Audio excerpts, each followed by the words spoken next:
I got so much motherfucking design on right now. Break it down, bring it back, make it clap. I got 3 old thoughts, new block, where that thing. Bitches on my line, and you know they come strapped. Assalamualaikum warahmatullahi wabarakatuh. Nama saya Alena Nuraya Jahra, NPM 10120916, kelas B S1 Manajemen. Video ini dibuat untuk memenuhi salah satu ujian akhir semester dalam mata kuliah sumber daya manusia atau SDM.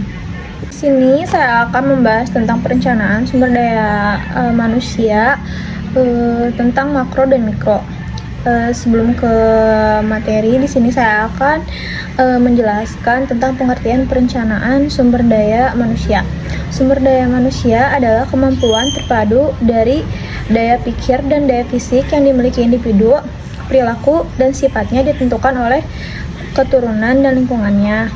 Sedangkan prestasi kerjanya dimotivasi oleh keinginan untuk memenuhi kepuasannya.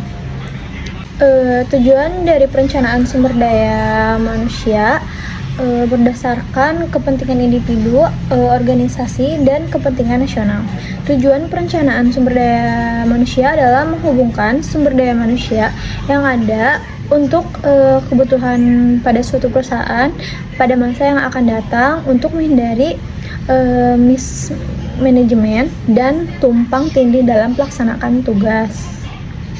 Perencanaan sumber daya manusia tingkat nasional atau makro, data masa lampaunya adalah sebagai berikut. Pertama, yaitu data ketenagakerjaan. Data penduduk dan ketenagakerjaan secara umum telah tersedia dan dapat diolah dari sensus penduduk tahun 1960 sampai 2010 yang lalu. Sensus penduduk pada dasarnya dilakukan setiap tahun dan akhiran nol.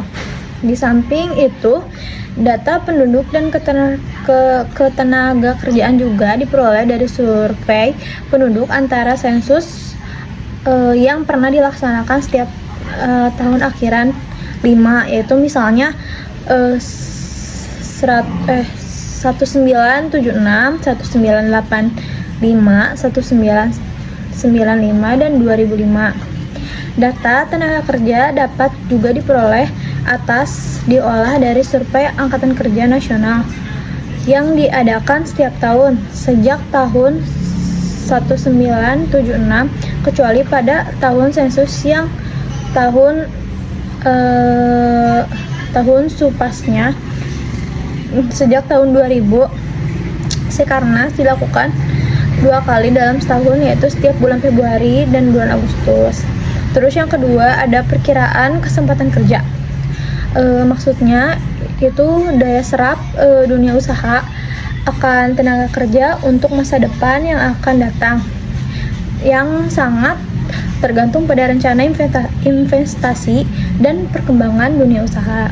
Dengan kata lain, dibutuhkan berbagai informasi atau asumsi kecenderungan masa depan secara sederhana diasumsikan berdasarkan asumsi pertumbuhan ekonomi dan elastisitas penciptaan kesempatan kerja atau elastisitas penyerapan SDM.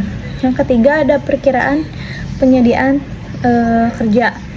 Perkiraan penyediaan kerja tenaga kerja ini dipengaruhi oleh banyak faktor, antara lain adalah jumlah penduduk, tingkat pendidikan, struktur umur, tingkat kapasitas kerja.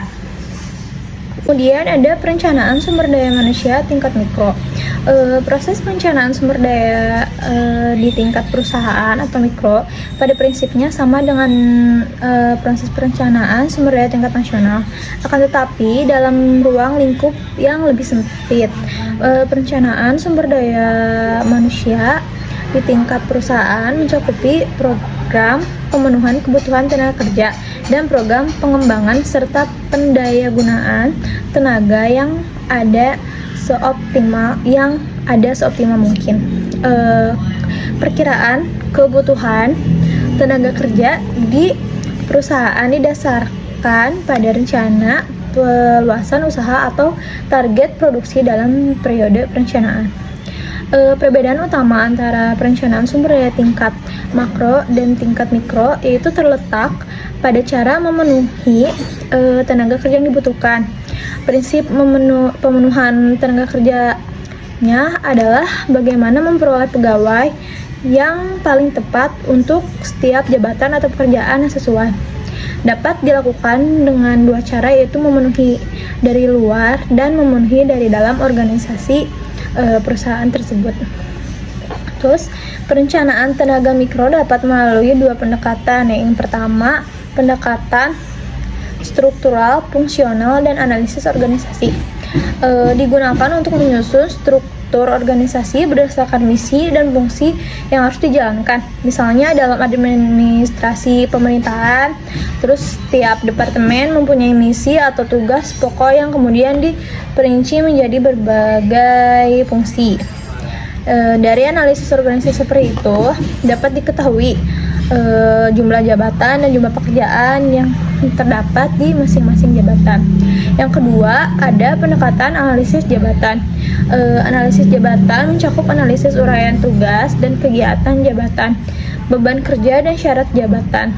Syarat jabatan mencakupi yang pertama ada syarat fisik seperti jenis kelamin, umur, tinggi badan, berat badan. Terus yang kedua ada syarat kualitas dan yang dipengaruhi jenis dan tingkat pendidikan, jenis dan tingkat keterampilan dan pengalaman kerja, misalnya S1, S2, S3 gitu.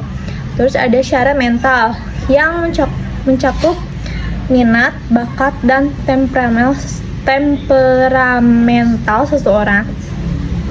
Hasil analisis jabatan dapat digunakan untuk berbagai tujuan seperti penggolongan dan penjenjangan jabatan, penataan jabatan, penataan organisasi dan prosedur, pembagian tugas dan petunjuk kerja, standar penilaian prestasi, pemindahan dan promosi, pengajian, penyusunan kebutuhan, dan lain-lain. Serta jumlah jabatan diketahui lengkap dengan syarat-syarat.